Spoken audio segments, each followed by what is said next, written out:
mission de développer les achats responsables et la RSE appliquée aux achats dans tous nos domaines d'achat. Donc moi, je vais venir en soutien de mes collègues acheteurs nationaux, mais aussi acheteurs locaux, pour rendre responsables leurs pratiques d'achat. Professionnalisme, réactivité et adaptabilité. Ce sont des gens qui sont toujours curieux de développer d'autres choses, très à l'écoute et dans l'échange, qui s'investissent beaucoup. Et je vous disais, on parle de nouvelles prestations, voilà, on peut en parler ensemble, on peut construire quelque chose ensemble, et c'est très intéressant dans la relation construire avec un fournisseur, et c'est un vrai bonheur, quoi.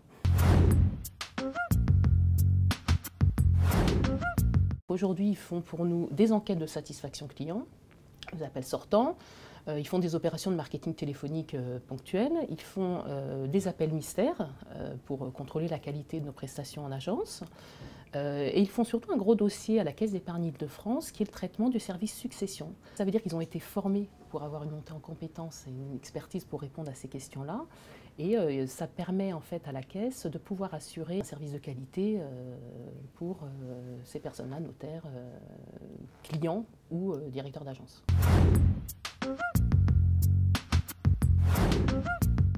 Alors le premier contact était il y a à peu près 3 ans. Il y a des prestations qui ont lieu dans les 6 mois après, de mémoire. Et vous voyez, aujourd'hui, on fait 1,5 million d'euros avec Handicall. Donc on est parti de quasiment rien. Donc en moins de 3 ans, c'est une très belle progression. Oui, on est reparti sur de nouveaux objectifs où on a pour objectif de faire encore moitié plus pour d'ici 2016.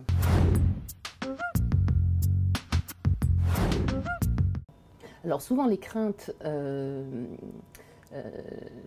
quand on parle d'entreprise adaptée ou du monde du handicap, c'est la peur de l'inconnu, je veux dire, on parle quelque chose de nouveau.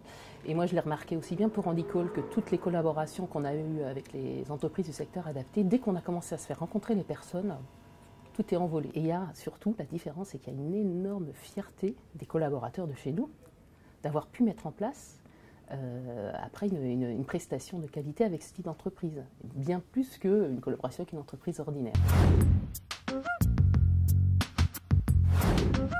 De travailler avec Handicall, qui est une entreprise adaptée, on va avoir des économies sur la contribution qu'on doit verser à la GIFIP du fait de satisfaire en partie à nos obligations d'emploi. Et donc dans le coût complet, voilà, quand ça coûte 100 chez Handicall, mais que derrière on économise 10 dans cette contribution, on aura payé 90 face à un autre fournisseur qui était peut-être à 95, mais voilà, c'est ça qu'on va mettre aussi en valeur. On va raisonner en coût complet. Alors, pour nous, c'est vraiment un axe de différenciation sur le sujet du secteur adapté, donc les achats solidaires. On a lancé depuis 4 ans un programme qui s'appelle le programme phare, politique handicap et achats responsables, sur lequel on a mobilisé à la fois les acheteurs, mais aussi les référents handicap pour travailler ensemble et recourir aux EA et ESAT pour leurs achats. Et donc, en à peine plus de 3 ans, on a multiplié par 3 nos achats et on réalise plus de 10 millions d'euros d'achats auprès des EA et ESAT. Donc, c'est une progression importante qui est fidèle à la mobilisation des collaborateurs du groupe. La RSE appliquée aux achats, c'est un synonyme de performance économique, c'est-à-dire qu'il ne s'agit pas uniquement d'avoir des produits verts, on ne fait pas du greenwashing ou du handicap washing ou autre.